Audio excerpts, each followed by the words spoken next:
हर हर महादेव। কালকে আমরা ছিলাম লখনৌ জেলা রহিমাবাদে। তো এই যে পিছনে যে দাদারা দেখতে পেয়েছো, কালকে দাদারা আমাদের থাকার ব্যবস্থা করে দিয়েছিল। রাত্রে কালকে 7টা থেকে বৃষ্টি শুরু হয়েছিল, 10টা অবধি বৃষ্টি হলো। আমরা তো থাকার জায়গা পাচ্ছিলাম না, খাওয়া দাওয়া কি করবো সেটাও ভাবছিলাম। তো দাদা নিজের বাড়ি থেকে খিচুড়ি বানিয়ে এনে আমাদেরকে খাওয়ালো, সকালবেলায় নাস্তা করার ব্যবস্থা করে দিল, আমাদের ওষুধ পাতি সমস্ত যা কিছু লাগবে দাদা সবই আমাদেরকে দিয়ে দিল। तो दादा संगे एक কথা বলবো। दादा आप कुछ बोल दीजिए। बस आपकी यात्रा मंगलमय हो, भोलेनाथ आपको कृपा बनाए रखे। आपकी यात्रा मंगलमय हो, भोलेनाथ आपको कृपा बनाए रखे। बस हर हर महादेव। आपका नाम बोल दो। हमारा नाम अटल कुमार सिंह है, हम रहबात में हैं, मेरा जिला है लखनऊ।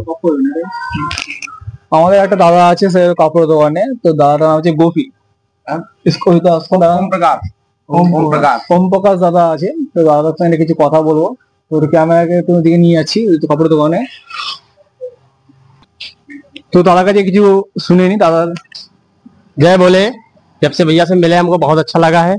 बस ऊपर की प्रार्थना है हमारी, भैया लोगों की यात्रा सफल हो, भोलेनाथ कृपा बनाए रखे। तो आपका नाम बोल दीजिए। मेरा नाम ओपी गौतम रहवास है। तो हम लोग को सर कैसा लग रहा है? बहुत अच्छा लग रहा है, बहुत अच्छा लग रहा है, दिल को बहुत सुकून मिल रहा है। তো তোমরা শুনতে পেলে দাদা আমাদের সঙ্গে ভালোই লেগেছে বলছে। তো আমাদেরকে অনেকই সম্মান দিয়েছে, ভালোবাসা দিয়েছে, তাই দাদাদেরকে অসংখ্য ধন্যবাদ। দুই দাদাকে আরো দাদাদের যে বন্ধু বান্ধব আছে তাদেরকেও অসংখ্য ধন্যবাদ। ঠিক আছে, চলো রাস্তায় আরো ভিডিও আপলোড দেবো। হর হর মহাদেব। हर हर महादेव।